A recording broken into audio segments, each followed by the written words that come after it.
Characters కూడా చేస్తున్నారు, ఇప్పుడు హీరోగా కూడా చేస్తున్నారు. ఇది ఇలానే కంటిన్యూ అవుతుందా, లేదంటే లేదు హీరోగానే కంటిన్యూ అవుతారా క్యారెక్టర్స్? లేదు లేదు లేదు, అంటే ఇప్పుడు అశ్విన్ అన్న మూవీ వచ్చినవాడు గౌతంలో కూడా నేను చేశాను as an character, I mean ఒక ఇంపార్టెంట్ రోల్స్ చేశాను. సో నాకు నేను ఇదే అవ్వాలి, నేను దీనికే స్టిక్ అవ్వాలి, ఇలా అయితేనే చేయాలి అని నేనైతే లేను. ఎందుకంటే నాకు ఒక ఆర్టిస్ట్ అవ్వాలని ఉంది, ఒక ప్రాపర్ జనాలు గుర్తుపట్టి రిజిస్టర్ అయ్యి ఇండస్ట్రీ మొత్తం వీడు బాగా చేశాడు అని అనిపించుకోవాలని ఒక మంచి ఆర్టిస్ట్ అవ్వాలని ఉంది. సో ఇంపార్టెంట్ రోల్స్ చేస్తాను, అది మంచి క్యారెక్టర్ అయితే నేను చేస్తాను. నీకు హీరోగా నేను అనిపించి నీకు హీరోగా నేను పనికి వస్తానంటే నేను హీరోగా చేస్తాను, లేదు విలన్గా చేయమంటావా విలన్గా కూడా చేస్తాను. సో నాకు ఇదే, నేను ఇంతే అయితే తెలియదు.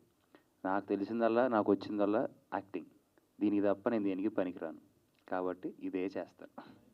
Thank you sir. మహేంద్ర గారు, మీరు గతంలో 2 సినిమాలు చేసి కొత్త దర్శకులకు అవకాశం ఇచ్చారు, కానీ అవి ఆర్థికంగా దెబ్బపడ్డాయి. మళ్ళీ అదే ఏ ధైర్యంతో చేసి మళ్ళీ కొత్త దర్శకుడికి అవకాశం ఇచ్చారు? మళ్ళీ కాదండి, అప్పుడే జరిగిందండి ఇది కూడా.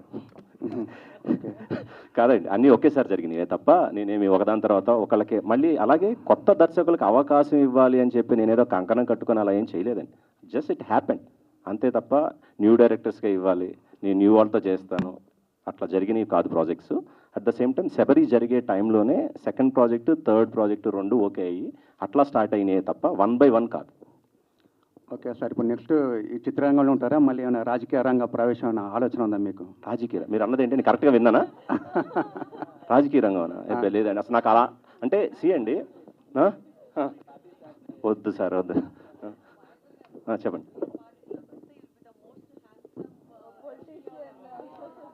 అక్కడ ప్రజాసేవ అండి చేయాల్సిన వాళ్ళకి, ఇది సరిపోదు కదా.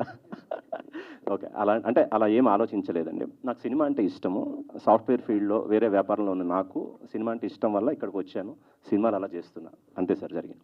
మహేంద్ర గారు, సార్ ఇందాక జేబు పరిధి బట్టే నేను సినిమా ఖర్చు పెడుతున్నాను అన్నారు.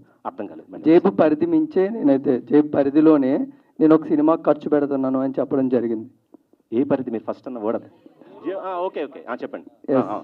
బట్ మహేంద్ర గారికి ఇండస్ట్రీలో ఉన్న టాక్ ఏంటంటే సినిమా అనే విషయం వచ్చినప్పటికీ జేబు పరిధే పెట్టుకోకుండా ఖర్చు పెడుతూ ఉంటారు అని టాక్ ఉంది. సో అది సబరీలో ప్రూవ్ అయింది, విరాజీలో ప్రూవ్ అయింది, మళ్ళీ ఇప్పుడు కూడా ప్రూవ్ చేస్తున్నారు. బట్ ఒక మార్కెట్ వాల్యూ అనేది లేకపోతే బిజినెస్ క్యాల్కులేషన్స్ అన్నీ ఉంటాయి కదా, సో వాటిని కూడా ఎంతవరకు మైండ్లో పెట్టుకుంటున్నారా? పెట్టుకోవాలండి, కొత్త కదా, తప్పులు చేశాను, ఒప్పుకోవడానికి ఏముంది. తప్పు చేశాను, ఎక్కువ బడ్జెట్లు అయినాయి, అనుభవం లేదు, కొత్త వాడిని వచ్చాను, ఎక్కువ బడ్జెట్స్ అయినాయి, నేర్చుకుంటా, నిదానంగా నేర్చుకొని బడ్జెట్ లిమిటేషన్స్లో సినిమా చేస్తా. నేను అన్నది జేబు పరిధి అన్నది ఇందాక జస్ట్ క్లారిఫై, ఒక 100 కోట్లు సినిమా చేయాలంటే నా జేబు అంత పెద్దది కాదు, అది ఆ పరిధి నేను చెప్పింది. సినిమా కంటారా ఇంతలో చేయాలనుకున్నప్పుడు అంతలో చేయలేకపోతున్నామండి, ఎందుకంటే వేరే సిచ్యువేషన్స్ ఇక్కడ దానివల్ల. బట్ దాన్ని కూడా కొంత కంట్రోల్ చేసుకొని చేయాల్సిన అవసరం ఉంది. నేనే కాదు, ప్రతి ప్రొడ్యూసర్ కూడా అలా చేస్తేనే, ఎందుకంటే ఇప్పుడు సినిమాలో డబ్బు రావట్లేదు, అది వాస్తవం, ప్రతి ఒక్కరికి తెలిసిందే, మీకు తెలుసు, ఇక్కడికి తెలుసు, మాకు కూడా తెలుసు. సో సినిమాని ఎంతవరకు బడ్జెట్లో చేయగలిగితే అంత నష్టం తక్కువ ఉంటుంది. ఏదన్నా అదృష్టం బాగుండి సినిమా ఆడితే కొంత వచ్చే అవకాశం ఉంటుంది, కాబట్టి బడ్జెట్లో సినిమా చేయాలి. అలా చేస్తేనే సినిమా బ్రతుకుంటుంది, లేకపోతే నిర్మాత బ్రతకడు, నిర్మాత బ్రతకకపోతే సినిమా బ్రతకదు.